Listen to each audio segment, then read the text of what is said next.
Ready, Rabbi. Okay, welcome to the Parsha of the week. Class is called the Hidden Seven. Every Parsha in the Torah begins and ends on the same theme. This is a very important idea that the Talmud talks about, that anything that begins and ends on the same theme means that everything in the middle is the same theme. It's sort of like a sausage. If you cut one end of the sausage and you see sausage, and the other end of the sausage and you got sausage, then everything in the middle is a sausage. So the rabbis say this by the whole Torah. The Torah begins with chesed and ends in chesed, and therefore everything in it is chesed. How does it begin with chesed? Anybody? Take a guess. How does the Torah begin with chesed? Don't answer all at once. Well, I think we went over this, right? When Hashem gave clothing to Adam and Chava. Right, very good. When Hashem clothed Adam. And it ends with chesed, with the burial of Moshe. So Rav Yaakov Palatnik, so he says a very interesting thing. You'd think that the Torah, the beginning of chesed, is the creation of the world, or at least the creation of Adam. But chesed requires a recipient to recognize the chesed. That's why Chazal say anybody who hasn't got das, you're asked to give him chesed, to do kindness to him, because it's just, as you see from what's going on in the Gaza Strip at the moment with Hamas and the Palestinians. Right? Here you have the Jews have been throwing the nicest things, giving them the best life in all of the Middle East. And it's for nothing. It's not worse than nothing, because there's no dust over there. There's no one there. There's no one home. They don't recognize it. And when you don't recognize it, helping people who don't recognize their kindness is a very counterproductive activity. Wait, did you just say that it's usher, that it's forbidden to help someone who doesn't have the das to appreciate the chesed? Yeah, that's right. Yeah, exactly. I'm so taken aback. So then, so really, if someone doesn't appreciate that you're spending time with them, trying to help them, then you really shouldn't be doing it. Exactly. Right. But Hashem is always helping. Hashem is always giving his chesed, even to those who don't appreciate. Yeah, and there you learn how counterproductive it is. Right, because most of the world does not recognize him. No, he does not recognize him, but they do horrendous things. Right? So that's true, right? So I don't want to speak for God, and I'm already getting myself in enough trouble, but I just don't think God has a choice. Like, he cuts off their oxygen levels. It's not pretty. So he does that now and again. But nevertheless, the Torah, we're digressing here, which is my... No, but this is an important digression, Rabbi, because if we don't understand this simple concept, what can you teach us after this that we'll understand? Well, that's a very good point, but I'm not sure I understand the concept myself. It's very hard to discern when this would apply. I mean, for sure, it applies with the Palestinians. It's as-absolutely asa to do chesed with these people. Absolutely, no question about that one. Right? These are people that got as much dust as a fly, maybe a little less, right? And all the chesed you ever do for them, they spend millions and millions of dollars on them. And it not only is not productive, doesn't help them, but it becomes antithetical to any functioning that they could possibly have. They'd be far better off if they were dirt poor. Obviously. Yes, because they're using the money, instead of using the money to better their lives, they're using it to kill us. Which ends up being the destruction of their own lives. I mean, the average Palestinian now is having a terrible time of it. The ones in the Gaza Strip, for sure, right? And the ones that the rest of Israel are facing tremendous discrimination as well, because people are not going to treat them properly or treat them openly. But anyway, let's not get political. That's not a good idea. So when things that begin and end, so the Torah begins with Chesed, it ends in Chesed, and therefore everything in the middle is Chesed. So you see from here a few things. One is the Torah doesn't begin with the clothing of Adam. Right? So when the rabbis say that anything that begins and ends, it's a bit of a fudging point. It doesn't mean like the very first sentence. Right? And when they say it begins with Chesed and ends on Chesed, it doesn't begin with Chesed and end in Chesed. It begins with the clothing of Adam and it ends with the burial of Moshe.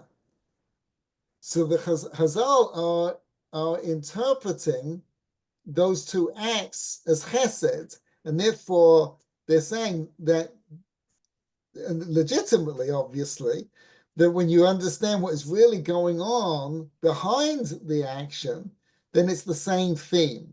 So that's what we're going to have to apply to every parsha in the Torah. Where's the beginning? And what is thematically the same concept that applies to both of these ideas? So every parsha begins and ends on the same theme. You just got to figure it out. Now this week's parsha happens to be like fall off a log, piece of cake, easy to see the beginning and end. Now, since we're just starting, let's see the flow of the Torah so far. So every parsha, therefore, has a theme that goes through the whole parsha. It's an idea, a concept, and therefore we've got 54 concepts, the 54 parshas, and obviously the concepts are going to build on each other from the beginning all the way through. So we're going to have like primary concepts in Genesis all the way through to Deuteronomy. So the first concept in the Torah, let's just have a little review since we haven't done this, right? Genesis, look at the first Parsha, Parshas Bereshis. How does it end and how does it end? How does it begin? How does it end? Anybody want to take a guess? I don't want to spend a lot of time on this because we're really on VaYera. But it's like nothingness to nothingness, because the world starts with nothingness and then with the Mabul it turns to nothingness. Right. Almost nothingness. Right, almost nothingness, right? Right. It starts with Tohu Avachu, craziness, like just like Chaos. Chaos, right? Thank you. For chaos, English isn't my first language. Chaos. It's my second. Right, well, it really is, right? So, and it ends with chaos, right? The world is just crazy. By the end of Parshas Bereshis, God said, "Listen, this is not working out." Right? It's chaos. Noah is building on that. Humanity is trying to take chaos. It's sort of going into a business that's completely nuts. Right? Everything is just falling apart. It's like going into Russia after the fall of communism, or Germany after the Second World War. It's just craziness going on. It's complete chaos. And now we're trying to build something up. The first iteration is going to be bad. It's not going to work. But that's the process of slowly bringing humanity into line, or bringing the existence into some sort of meaningful purpose or activity. So Noah is the first attempt at this. It starts with the obvious beginning and end. It starts with Noah and his three sons, and it ends with Terach and his three sons. So there's the easy, the giveaway that you can see the beginning of the end. But it begins with Noah. The world is going to be destroyed, right? And it ends with the Tower of Babel, and the world really should be destroyed. Right? It really begins and ends on a very similar. It's just we're slowly building our way up in the same way that Bereshis does, so too in Noah. Lech Lecha is the Torah. It starts with a contract between God and Abraham or Avram. Right, Lech Lecha. If you go on this journey, all good things are going to happen to you. Right, and it ends with the covenant, the bris. It ends with another contract, another agreement. We're slowly building up a more a higher level of relationship, of connection, of agreement, of trust between ourselves, between us and God. And then we get to VaYera, which is this week's Parsha. So I just wanted a bit, I know those are just cliff notes there, but just to give us some idea of where we're going. So we now come to VaYera. The simple beginning and end is it starts with Abraham and Sarah, specifically Sarah, being told they're going to have a baby, Yitzhak. And it ends with Abraham being told that Rivka's born. So there's a tremendous symmetry there. And that's often the case that there's multiple ways of seeing the message in these things, because if the beginning and the end are the same, and therefore everything in the middle is the same, you're going to be able to see the same all through, the same idea carried through the whole Parsha. But a more deeper message, let's say, is it starts with VaYera, to see, and it ends with fear, with the bris, with the Akedah, with Abraham nearly sacrificing Yitzchak, and God saying, "Now I see that you fear Hashem." So it starts with Yera, to see, right? That's how the first word of the Parsha, VaYera, and God saw, and God appeared or was seen at the entrance of the entrance of the tent with Abraham. Right? And it ends on this same thing.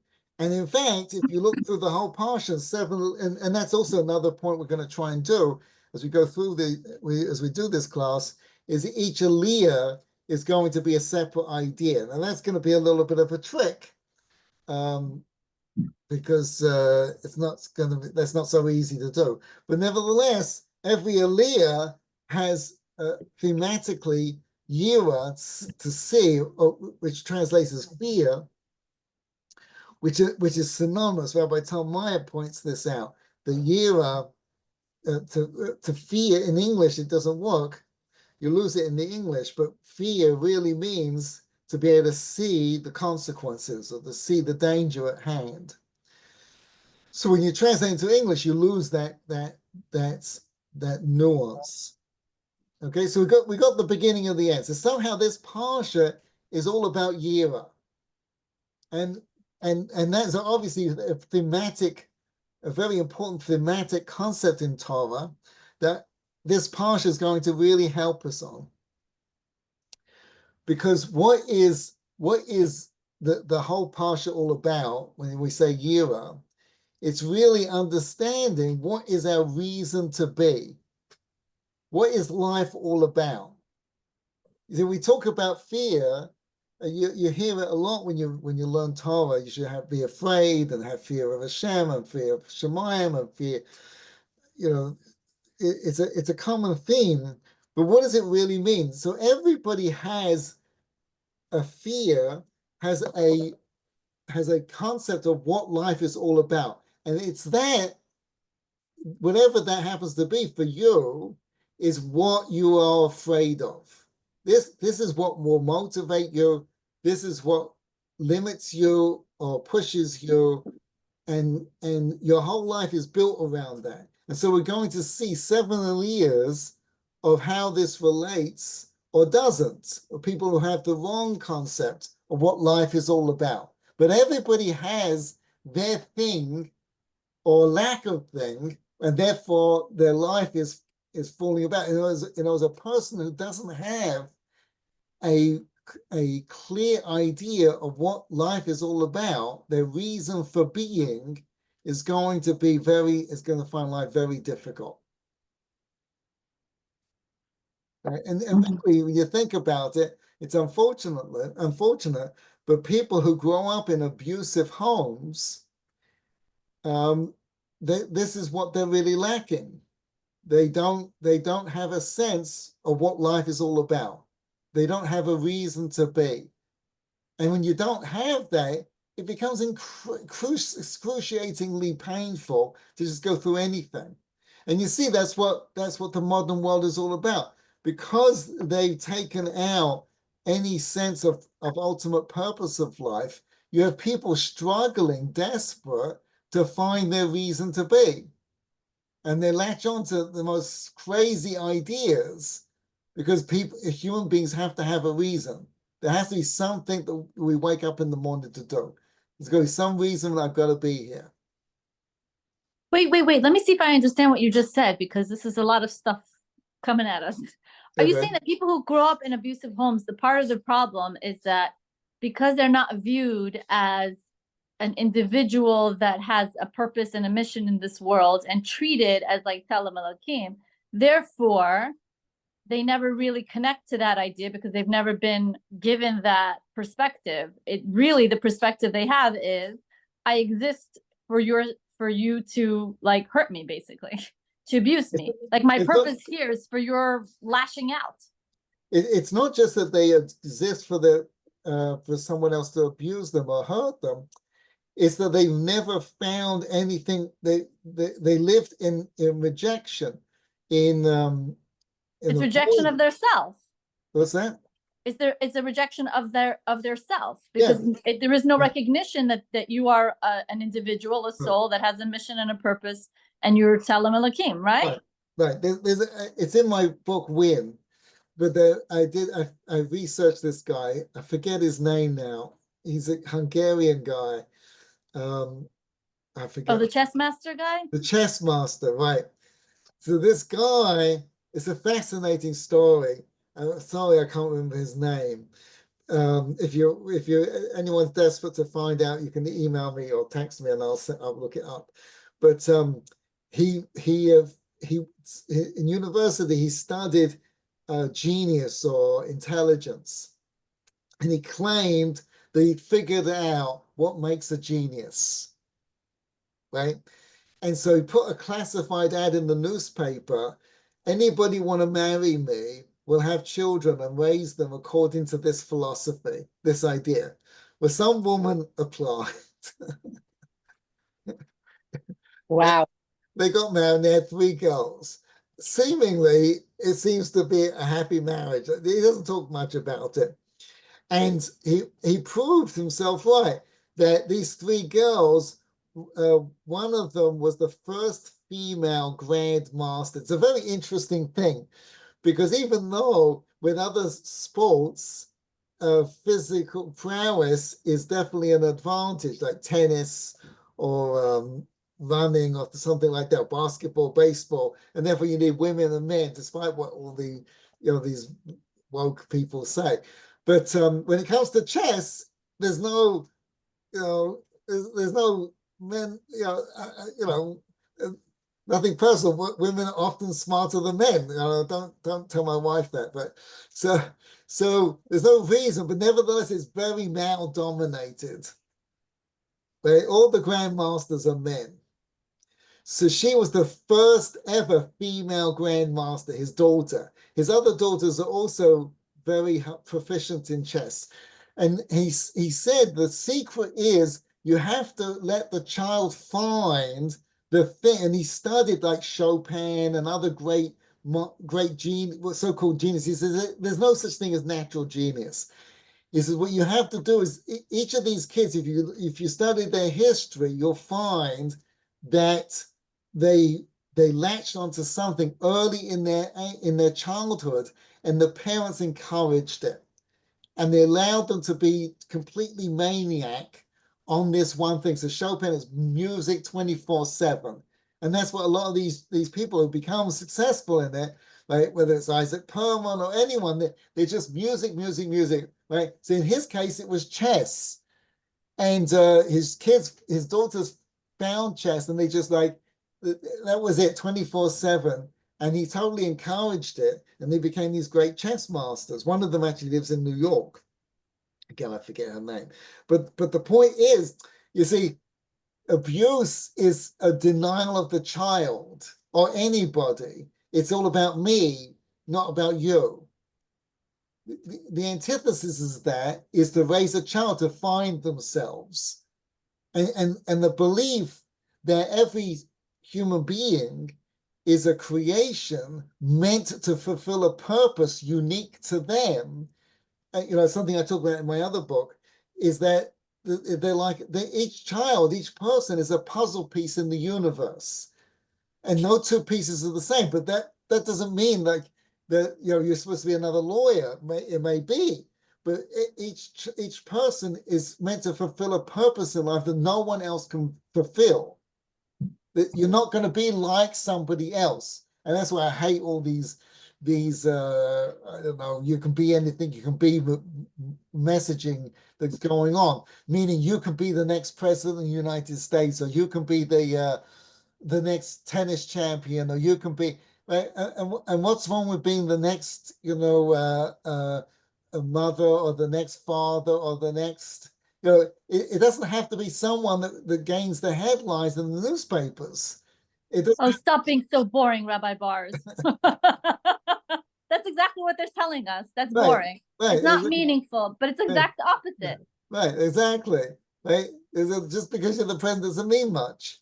So that is not representative of this concept of who you are. I mean, I don't want to get but Winston Churchill was a great example of this, of against what I'm saying, which is he felt, and I think it's true as much as I can understand it or appreciate it, he felt that he was made for this role. And once the Second World War was over, that was it. Like he was a terrible prime minister after the Second World War, a terrible prime minister before the Second World War. He was made for this. This was his puzzle piece. This is where he shined. This is where the world needed him. This was it. Right? Truman too was another kind of person like that. George Washington was another person like that. There are people that this is every human being has that thing in them, and every child. Right? Abuse is I don't care about you. Right? Which is, I know there's a little digression, and I hate getting on digressions, but what is abuse? It's very simple. Rav Noah used to talk about this all the time. If you come home unhappy, if you are unhappy in your home, you are abusing your family. Nothing personal here. Right? But you're abusive, right? See, we think abuse is like these extremes, that you come home with a baseball bat kind of thing, right? Verbal abuse, first of all, is far worse than physical abuse. But if you're unhappy, you're not going to see, you can't see other people if you're unhappy. You're never going to respond to the people around you in a way that's meaningful for them, to give them what they need if you're unhappy.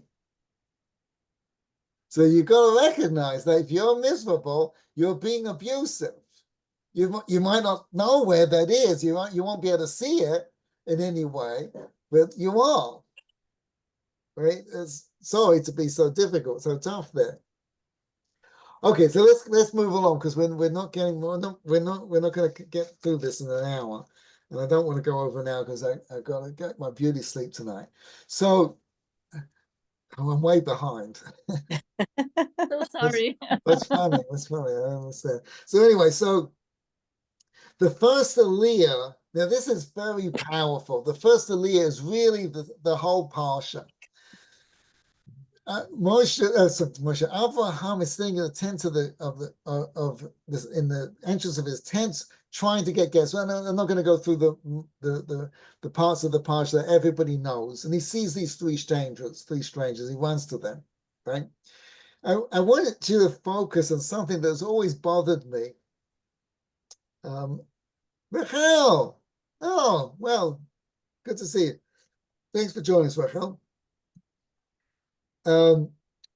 if you go to verse 7, all the way, so verse 6, all the way through to verse 9. Avraham rushes to Sarah's tent and said, hurry, 3 measures of the finest flour, knead it and make rolls.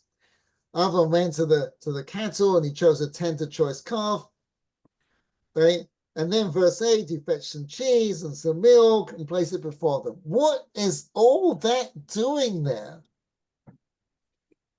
Why is the Torah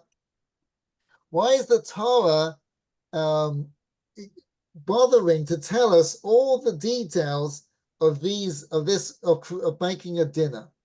There are many people, the Torah goes through thousands of years of history. Noah was on the ark. We don't know what he had for breakfast, lunch, or dinner. Here the Torah is going into this tremendous detail. So Avraham is called Avraham Avinu. He's our father. What makes a father? So you know, we've done this many, many times. What's the worst things your children could ever say to your entire life? I don't need you. I don't need you anymore. You've trained us well. There we go. Right? I don't need you anymore. Right? We need to give to our children more than they want to take. That's a father. Right? Abraham's right. You see, we get more, I've done this many, many times. You have 2 buckets, parenting bucket and your marriage bucket. Right? In the parenting bucket, you put in all the good things your kids have ever done for you, both of them, right? Both things, that is.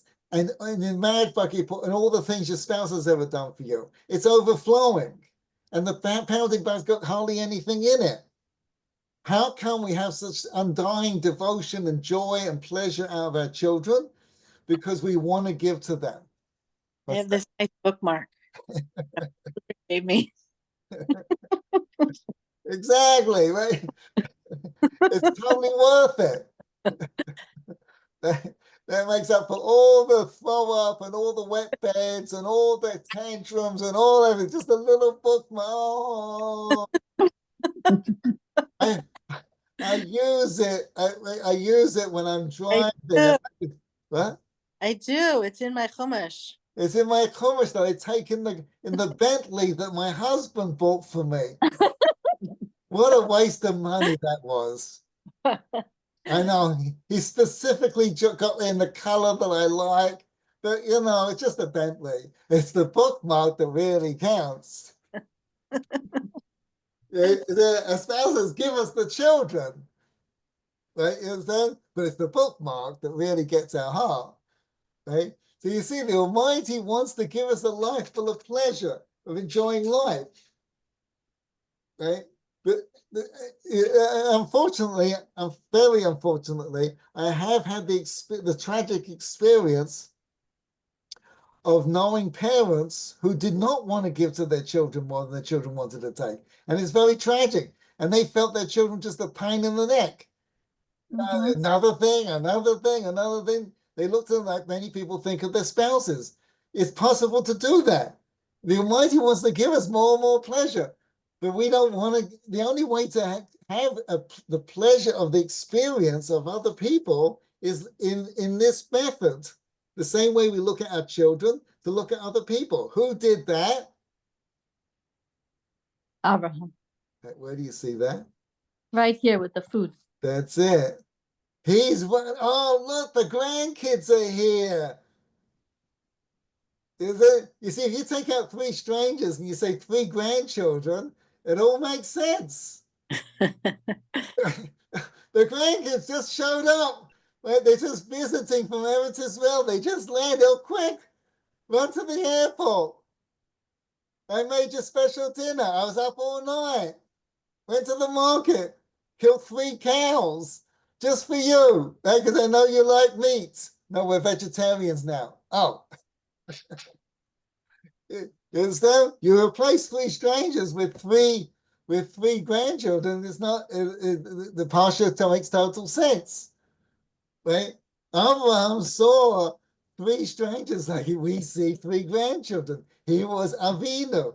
He saw everybody as his grandchildren, as his children, his grandchildren. That's how he looked at people. He loved to give. The chance to give to somebody else. Oh my goodness, what a great opportunity. From that idea, the whole Parsha flows. Once you get that, the whole Parsha makes sense. But isn't there more to it? Because I used to be bothered by this thing where he says, my Lord, if I find favor in your eyes, please pass not away from your servant. He's not talking to God there, right? Isn't he talking to the men there?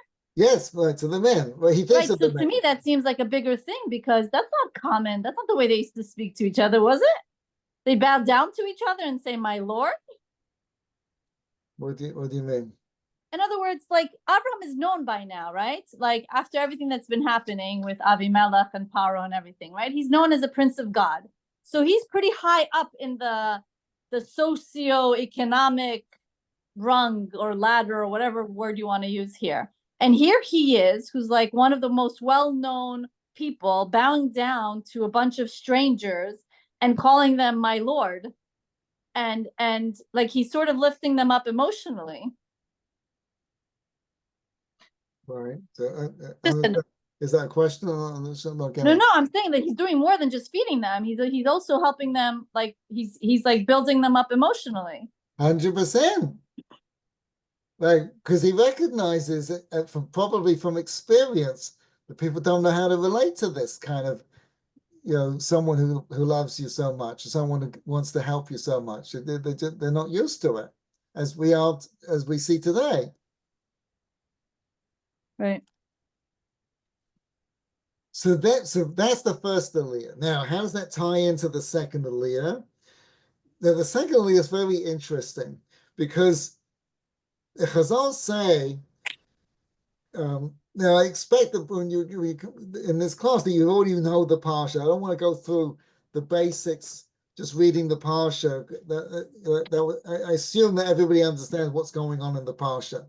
So in the second Aliya is where Abraham confronts Sarah because she laughed. So Chazal say this wasn't Abraham that confronted Sarah, it was God. Very strange. The Ramban, interestingly, says, who argues with the Midrash, which is interesting in itself. The Ramban says, no, it was Abraham. But nevertheless, even though simple Peshat in the Torah is it's Abraham, the Midrash says it was God. Similarly, the second passage, verse 16, when Abraham escorts the angels, right? The Chazal say from here, again, even though it's clear that they're angels, I mean, they tell Abraham and Sarah the future, right? They cure Abraham, right? Even though it's clear that they're not people, Abraham thinks they're regular people. Even though, again, the simple reading is that it's angels, the Chazal say again, no, Abraham still thought it was people. Very strange. And the third part of this whole story is Sodom. The third part of the whole Aliya is Sodom. That God says that I can't hide from Abraham what I'm going to do, and they get into this whole argument about destroying Sodom. What was the whole point of arguing about Sodom? So that the people there could be saved. Abraham could save all the people. Right, that's what you think. Just like you'd think it's Abraham arguing with Sarah, and just like you think that it's Abraham escorting people, but it's not what you think. What is the whole point of arguing with Sodom? So that he will come to pray for Avimelech. What? Exactly. Right? That's the whole point. It's very interesting. In last week's Parsha, when it doesn't work out with Hagar, Sarah says a very interesting thing. She says to Abraham, this is all your fault. Now, that in itself isn't interesting because We men are used to that. No, but she must have been right. She was right. Thank you very much. So what did she say? She said, it's all your fault. Why? Because when you prayed to Hashem to have a child, you didn't pray for me. If you had prayed for me, I would have had a child. Now, she really should have said that before. She's blaming Abraham that it didn't work out with Hagar. Whose idea was it to give Abraham Hagar? It was hers. It was But hers she only had the idea because he didn't pray for her. So why didn't she say that before she gave him Hagar? How does she know who he did or didn't pray for? Seemingly, he told her the whole story. You know, when you have a whole conversation with God, when God says to him, I'm going to have a child, he must have said, I'm going to have a child. Oh, maybe because the situation with Avimelech occurred. Maybe that helped her. Maybe that helped her understand that it was because of what happened with Avimelech. Then became clear to her that he had not prayed for her. No, Avimelech hasn't happened yet. Hasn't happened yet? This is last week's Parsha. It's the end of this week's Parsha is Avimelech. Oh. So she says to him, it's your fault because you should have prayed for me. Now, what did she mean?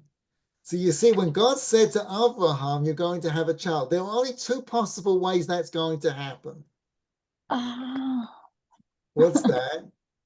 It's either going to be Sarah or somebody else. Right? We don't have a third option.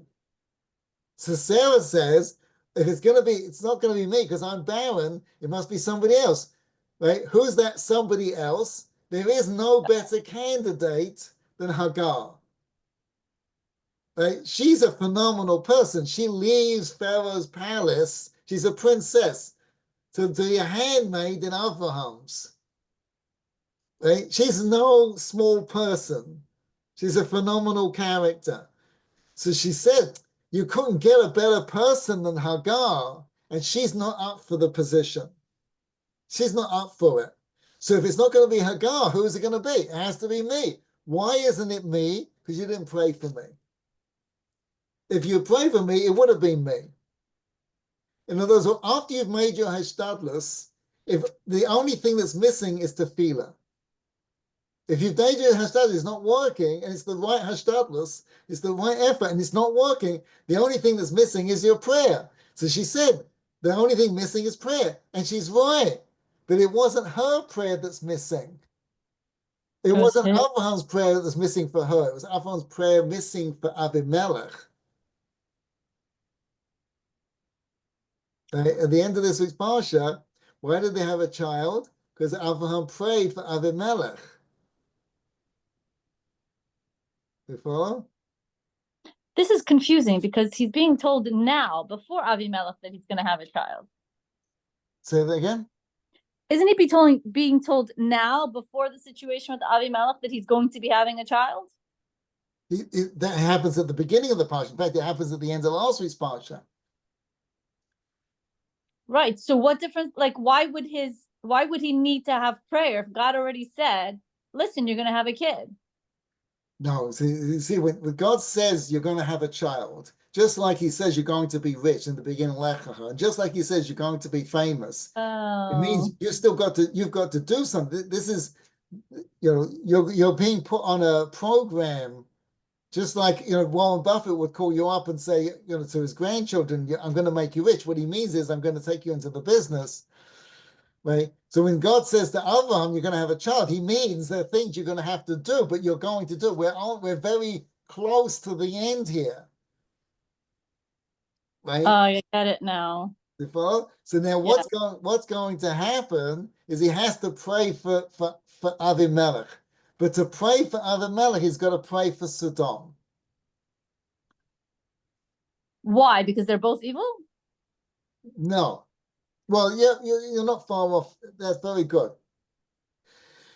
What's interesting is just let's digress just a little bit, right?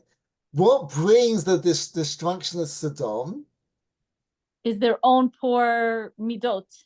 That's true, but it's the guests that Avraham seeks in the first Parsha, in the first Aliya. Wait. Repeat that? What brings the destruction of Sodom? What? The Malachim, The Malachim. What were the Malachim? There were 3 Malachim. right? What were their jobs? One was to heal, one was to tell Sarah she was going to have a child, and one was to tell Abraham that God was going to destroy Sodom. No. God comes and tells Abraham he's going to destroy Sodom. Oh, The Malach, you were close. The third Malach was to destroy Sodom. oh, to destroy. Okay. But also save Lot. So the one that Rashi brings down, the one that was saving Lot is the same one that cured Avraham. It's the same kind of idea, right? But though that Malach only has one job, and but that one job can be multifaceted. One's to heal or to make things better or to save the day, let's say. One is to tell Sarah she's going to have a baby, and one's to destroy Sodom. Right? In the end of the second Aliya, God says, I can't hide from Avraham what I'm going to do. I have to tell him about Sodom. And Avraham davens for them and tries to save them. Right? But the thing that brings the destruction of Sodom is the 3 Malachim. As Avraham brings these 3 Malachim into the world because he's so upset that he can't help anybody.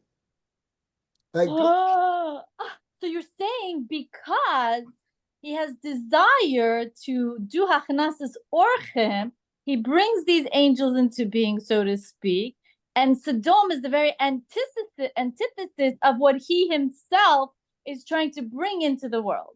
Ding, ding, ding, ding, ding, ding, ding. Very So good. in other words, the judgment on Sodom is right now occurring at that moment because he's the one that's being the antithesis of what they themselves do. That's right. And that's the reason why he has to pray for them, because it was his Well, we're going to get to the prayer bit in a minute. But hang on a sec. But the first part, perfect, right? We'll get to the prayer bit. I'm not arguing with it, just saying, let's hold on to the prayer bit. But what brings the Malach to destroy Sodom is him. That's shocking. I never understood that before. What brings the destruction of Hamas is themselves. Oh no, it's us and how we treat each other in a better way. Right? Because that seals their fate. Since we're behaving at a higher level, their evil is now like a sore something on the beautiful landscape. Right. With Simcha Weinberg, he points out that when David the Melech was getting old, they had Abishai come stay with him, right, to try and warm him up, even though it looked it didn't look very kosher, right? And without going into all the details and everything, but they were willing to risk the look of a Chilul Hashem, which it wasn't, but to look like a Chilul Hashem to save David the Melech. Why? Because when you have a David the Melech in the world, the Plishtim can't touch you. And if you remember, when Chaim Kamenetsky was nifter, we suddenly had a spout of terrorist attacks. And where he was, before that, nothing. Right, before that. So we have all these Jews learning Torah, and the IDF is being incredibly successful. Iran can't touch us. Right? So there's a Mishnah in Pirkei Avos. What is mine is mine and yours is yours. You know this Mishnah? You familiar with it? Right? This Mishnah says, "What's mine is mine and yours is yours." That's a Bainan. That's an average person. What was mine is yours and yours is yours. That's a tzaddik. Right? You follow? That's Avraham. Mine is yours and yours is yours. Right? So Rav Noah Weinberg, he points out that there's a second opinion in the Mishnah. Well, mine is mine and yours is yours. That's not a Bainani. That's Sodom. Right? Because they were the antithesis of Avram. Because the antithesis of mine is yours and yours is yours is not mine is mine and yours is mine. That's just a Russia. Right? It is leave each other alone. You don't help me, I don't help you. I don't want to know about it. Right? We all stay in our own places. Don't send your beggars to my. I don't want to hear from it. I just want to no canvassing here. Don't bother me. I don't want to hear about it. You understand? That's Sodom. Don't help each other. They made it illegal to help people because for various reasons. Right? Rabbi just gives a great share on this because they said that when you help people, it destroys them, and there is a truth to this. That when we help people, it can be very debilitating. But there's a balance, and it's a process, and you've got to try. But nevertheless, that was Avraham. So the antithesis is Sodom. Mine is mine, yours is yours. You don't help me, I don't help you. You've got to make it on your own. Right? Because that's the only way you can be successful and grow. And there's a truth to that. Right? But there's also a truth to you can't just stand by idly while people are suffering. You've got to do whatever you can. Oh, you just used the word see. Oh, very good. Very good. Beautiful. Right? So when Avraham is living, is epitome of mine is yours and yours is yours. It brings the Malach into the world to take out Sodom. Because Sodom can't live in that world. Right? So that's the first Aliya. The world changed. What's that? You mean the world changed when Abraham did that? And so once the world changed, now Sodom can't live in that world that has changed. That's right. Ah, okay. That's it. So then we get now we got to the second Aliya, right? And the third Aliya is the angels come to Sodom, right? And they take Lot out. The fourth Aliya, he also saw Lot saw and stood up. right? He also saw. That's right. Right? They destroy Sodom. The famous story of the two daughters of Lot. And we get to our relevant story. They're all kind of connected. They're all about seeing and fear and what is life all about. But the one we want to get to is Avimelech. The fourth Aliya is Avimelech and Yitzhak. Yitzhak is born in the fourth Aliya. Right? So why does Avimelech, how is Sodom connected to Avimelech? Because of Sodom, Avraham moves to Avimelech. Right. And Avimelech takes Sarah. Right? And God comes to Avimelech and says to him, because you took his wife, you're going to die. Right? Even though he says it was Avraham said it was a sister, she said he was the sister, etc. Right? You follow? So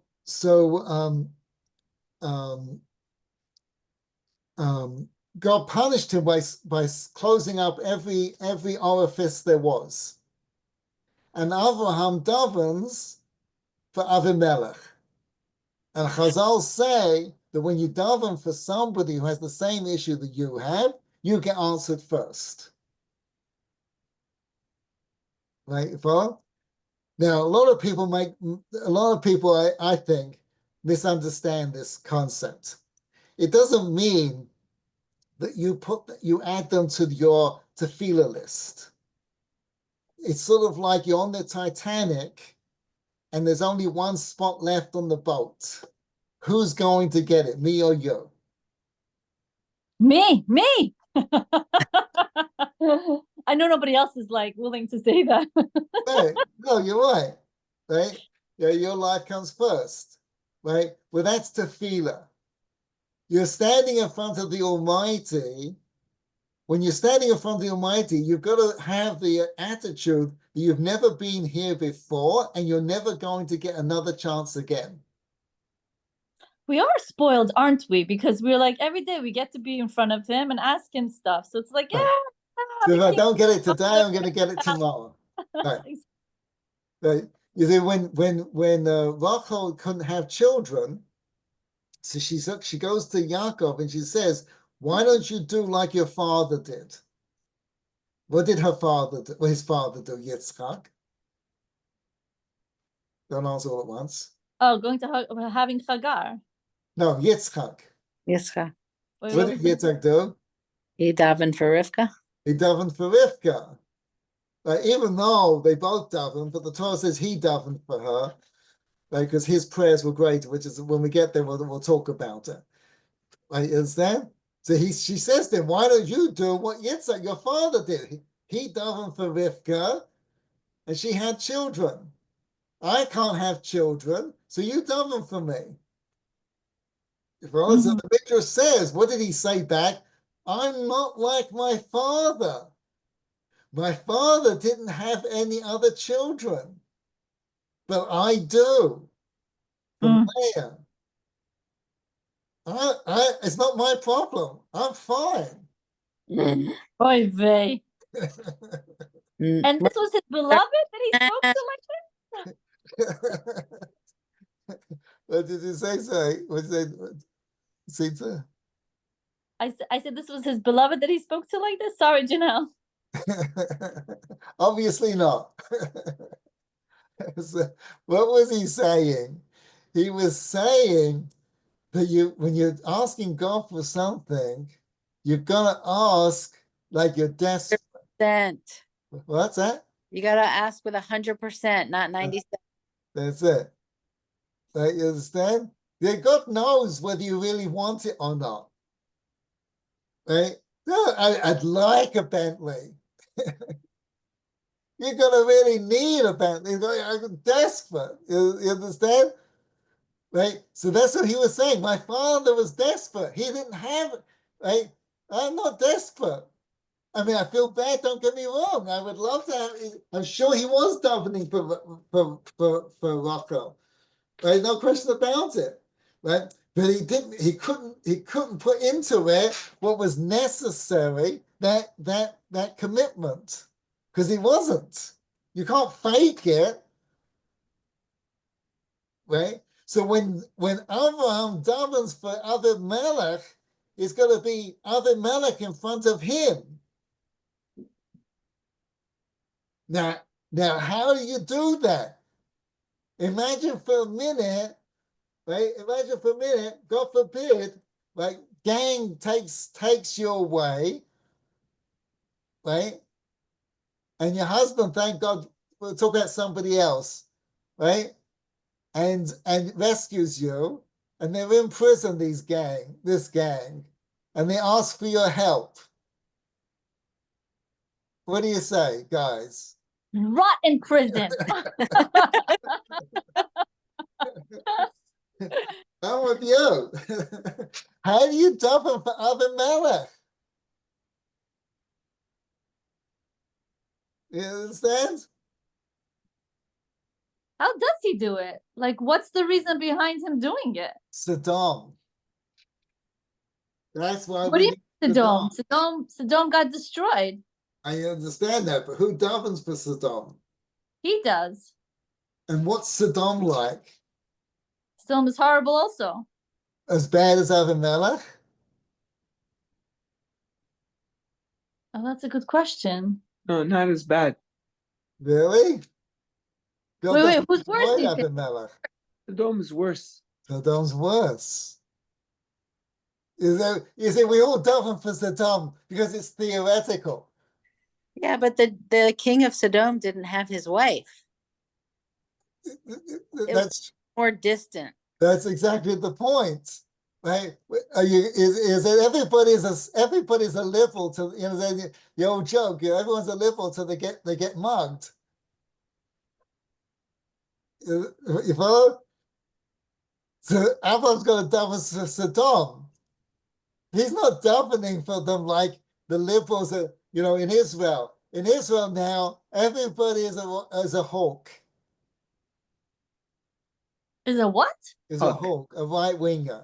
They're all right winger. They're all Kahanics now. Right? Unfortunately, right? Because of what happened. So it wasn't happening before. For sure it was happening, but it wasn't, I mean, Almighty runs the world. He picked the people that everybody goes, if they could do that, these people are animals. It's gone. You follow? So Wait, can I ask a question here? Because I'm still trying to follow. This is very deep. Are you saying that he felt responsible for Sodom, but not as responsible he felt responsible for Sodom, but more responsible for Avimelech? no, not more responsible for Avimelech. He felt just as at least just as responsible. But you can't daven for Sodom as a liberal. You got to know what these people are. Oh, you're saying that he did not appreciate the level of their evil? The Sodom level of evil? He did. Look at the He Parsha. didn't daven for them. He just said, if there's any righteous people, are you going to destroy? That's Yeah, different. because he wanted to save them. Who did he want to save? The righteous people that didn't exist. No, he wanted to spare the whole city if there's these righteous people there. Okay. Yeah. See, look.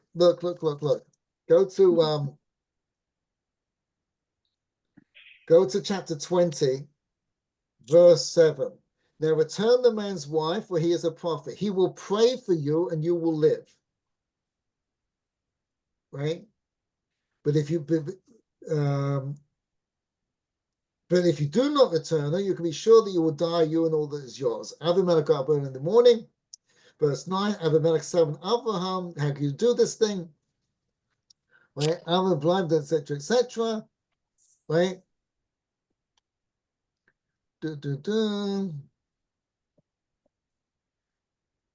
Verse 17, Abraham prayed to God, and God healed Avimelech. Avimelech never asked Abraham to pray for him. And God doesn't ask Abraham to pray for them. How did God know that Abraham would pray for Avimelech? Because he just prayed for Sodom. How do you pray for Sodom? So I've asked this question many times. Who was Bernie Madoff's biggest victim? Himself. The people who do us the greatest harm are bigger victims. Mm-hmm. When you appreciate that, you can pray for them. But when you appreciate that, you can live. Yeah, I've experienced this twice now, where I recognize the darkness the person's in, and I realize there's nothing I can do to help them. No matter what I say, no matter what I show, nothing is getting through to them. So all I can offer them is prayer. Right. Because there's the ones that are suffering. Right. Whatever they've done to you, they're suffering worse. But you can actually tell they're suffering by how bad they behave towards you. Right. You wouldn't do that. You wouldn't do that. Your humanity won't let you do what they did. They're tragic. They've lost so much. You couldn't do it because you wouldn't want to lose what they've lost. So when he said, that's how you pray for Sodom. That's how you pray for Avimelech.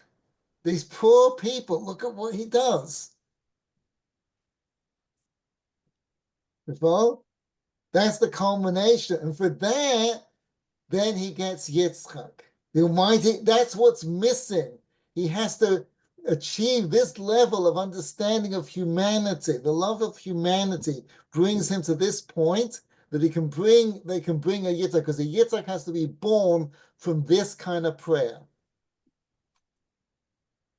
He has to be born from this kind of prayer. And this kind of prayer is what kind of prayer? The love of humanity. If you can pray for an Avimelech, because you understand he's the bigger victim. He's suffering more. See, we pray for people who are like, suffering physical or financial or whatever it happens to be. But people who are suffering because they're cruel, it's a worse suffering. They're miserable. The ultimate, and this spills into the Akedah, the sacrificing of Yitzchak, which is the final Parsha of the final Aliya of the Parsha. That makes me think that brings us back to the Hamas and the But we can't pray for Hamas. You can't, no, you can't pray for Hamas. Not that they should survive. No. You can pray for the world to wake up to the darkness and do better. Yeah. Yeah. To recognize the darkness and do better. Maybe it's better way to say it. Right. Right. So Rashi brings, what's the point? What is the reason for the Akedah? So if you look on verse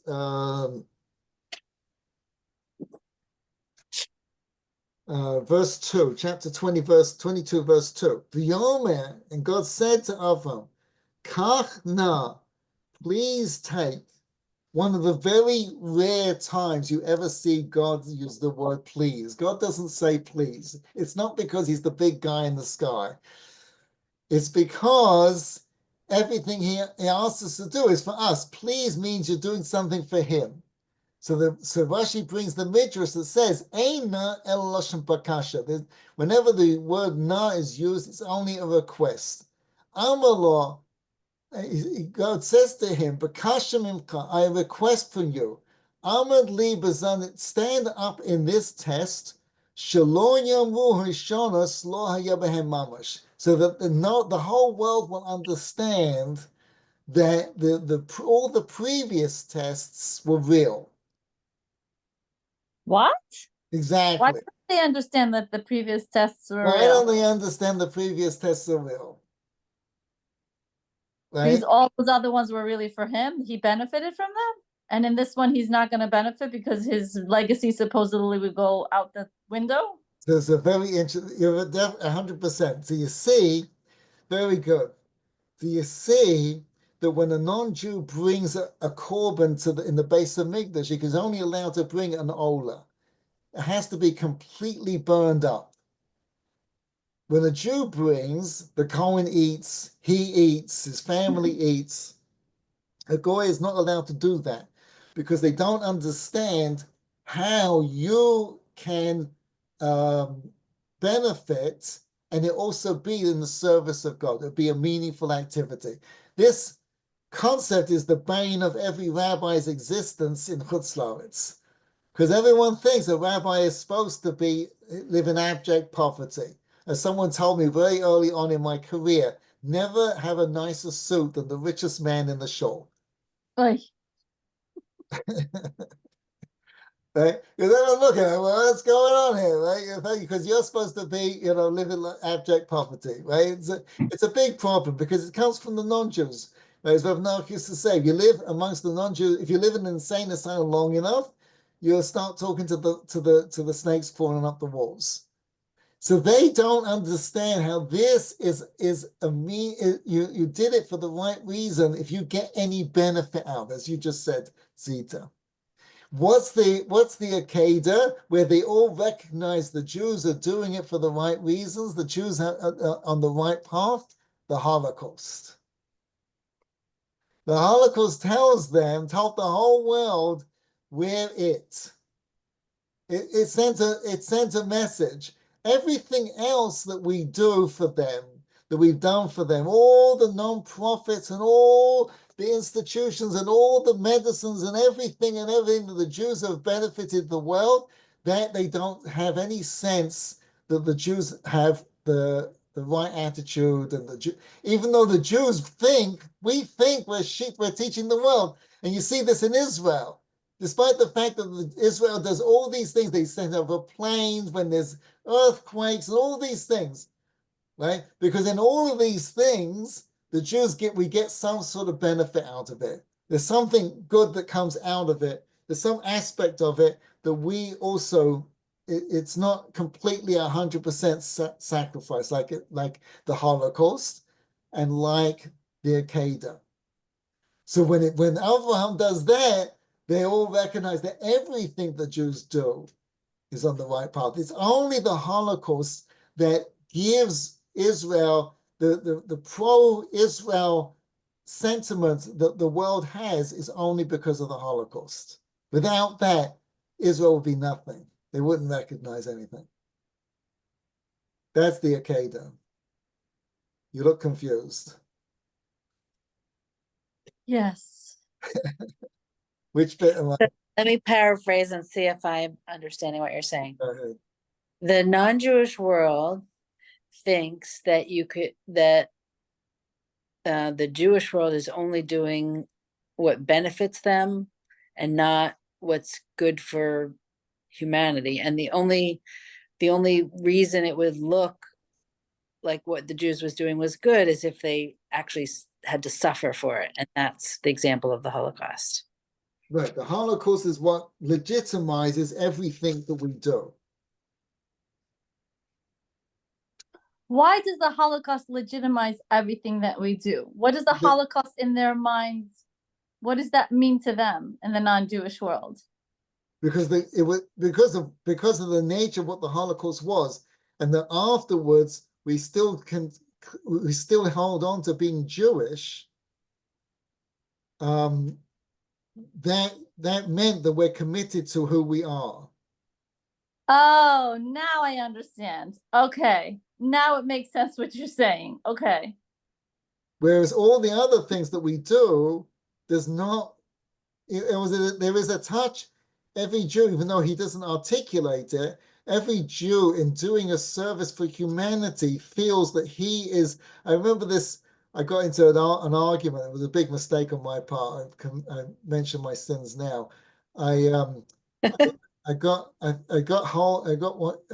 through to one of these big multi-billionaires, and I was trying to convince him to get involved in learning or something.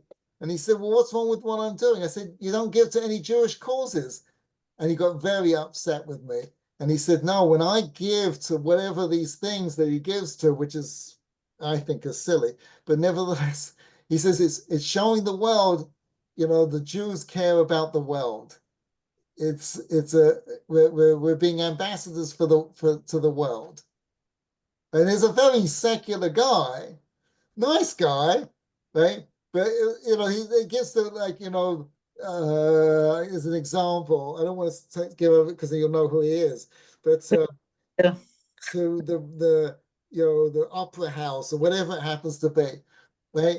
He feels that when he gives, because it's clearly he's Jewish, that he is bringing light to the world, and everyone's going to love the Jews, and that's what the Jews think, and that's what October 7th shocked a lot of the biggest demographic of shock and awe in the outside of Israel was the wealthy, because they were blindsided by how much influence they don't have. They thought everybody recognized how nice we are, that we support all these universities and we do all these lovely things and we help this and this and this and this and this and build hospitals and the whole world said, we don't care about any of that stuff, right? You're a Jew and you're et cetera, and they just closed the doors on them. The Jews were shocked. The wealthy Jews were shocked. Right? Because they really felt that they were doing it. They weren't doing it simply because they wanted to help underprivileged, whatever. They were doing it because they wanted to protect the Jewish people forever.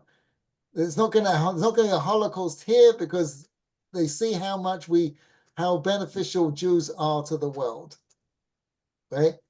Whereas it would have been much better if they did it by giving to Jewish causes, because then that perpetuates the Jewish traditions, etc.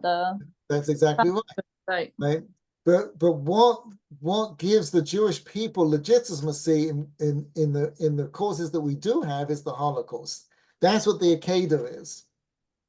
So are you basically saying that since it appeared to the outside world that God's, let's say, so to speak, I don't like this word, punished us, but nonetheless, we still did not, we were not embittered, and we simply just got up and, rebuilt, but stayed true to God, that is the clear indication that we're only doing it because of God, not because of any benefit. That's what taught the world.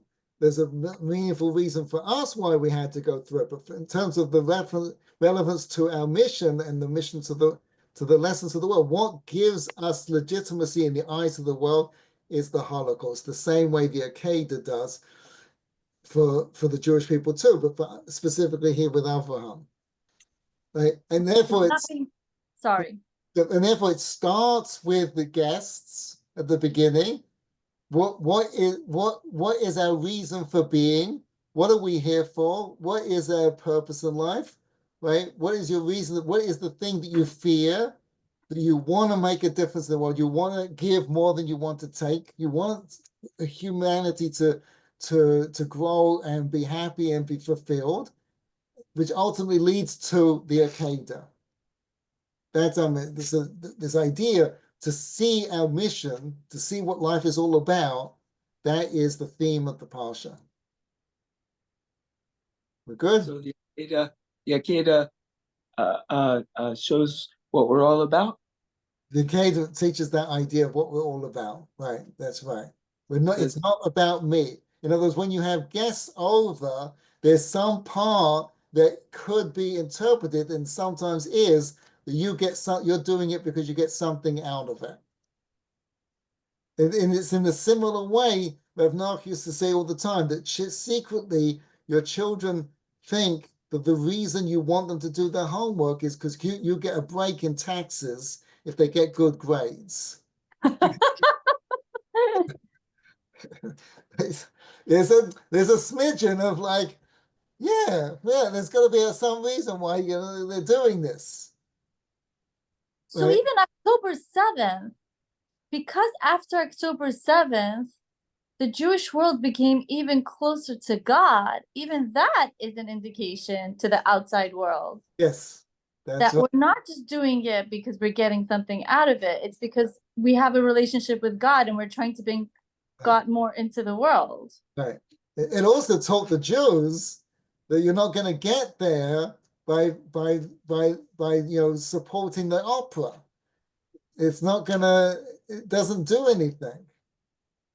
Which is a very anti-Torah perspective anyway. This liberal perspective is a very anti-Torah perspective. Right. That's right. That's what we've been saying all along. But they weren't hearing it. Okay. Thanks everybody. Hope this. Thank you. If you have any suggestions for the class or if it's too much, let me know. We need more time. Can you squeeze 2 hours in an hour? Yeah, sorry we went over. Hopefully I can manage it a little better. No, it's fantastic. I'm saying